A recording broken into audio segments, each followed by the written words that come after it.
So now, finally, let me walk you through a complete investigation that looks into how temperature affects the rate of photosynthesis in aquatic plants. And the aim of this experiment is to explore how changing the temperature impacts the rate of photosynthesis. The idea is to observe how different temperatures either increase or slow down the production of oxygen by the plant, and to monitor this by collecting the oxygen released and also noticing changes in the color of an indicator solution. Talking about its objective, the goal here is to investigate the effect of varying temperature on photosynthesis by measuring how much oxygen an aquatic plant produces under different conditions. Along with that, we also observe any changes in the color of a hydrogen carbonate indicator solution, which helps us understand how much carbon dioxide is being used up. This experiment helps show how temperature can either support or limit photosynthesis depending on how high or low it is. Now if we look at how the experiment is arranged, the setup includes a submerged aquatic plant such as a lodi or kabomba placed in a beaker filled with a hydrogen carbonate solution. There is a thermometer placed to monitor the temperature, a lamp to provide light energy, and a hot plate or water bath to adjust the temperature.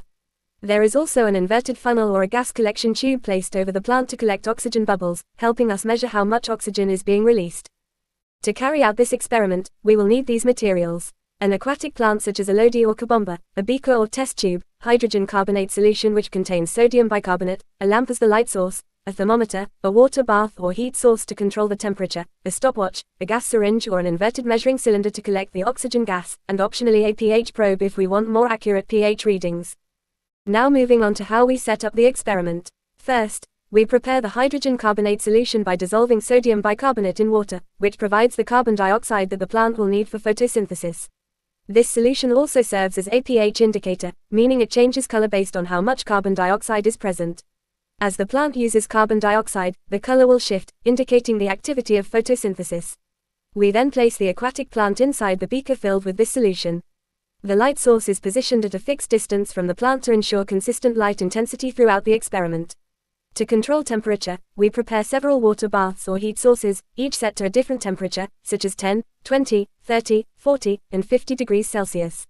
Each beaker is placed in its respective water bath, and we make sure the temperature stays steady. The volume of oxygen produced is measured using a gas collection setup, and we measure the gas over a fixed period of time, say 10 minutes.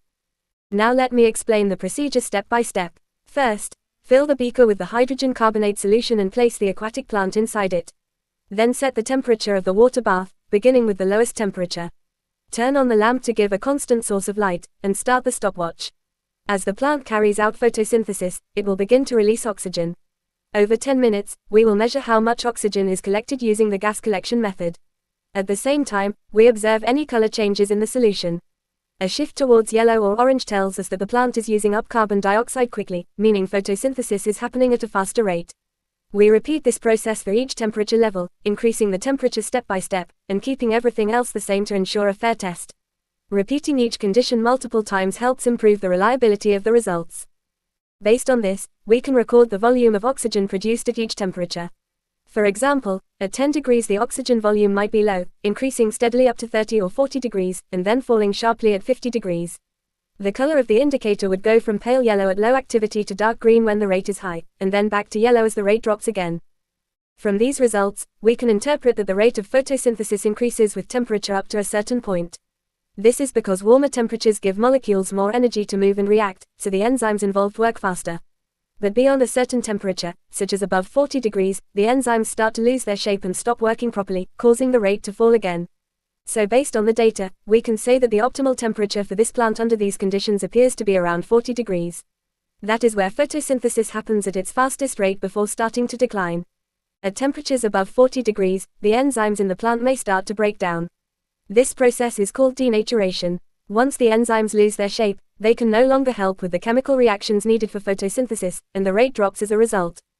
To conclude, this experiment shows that temperature is a key factor in photosynthesis.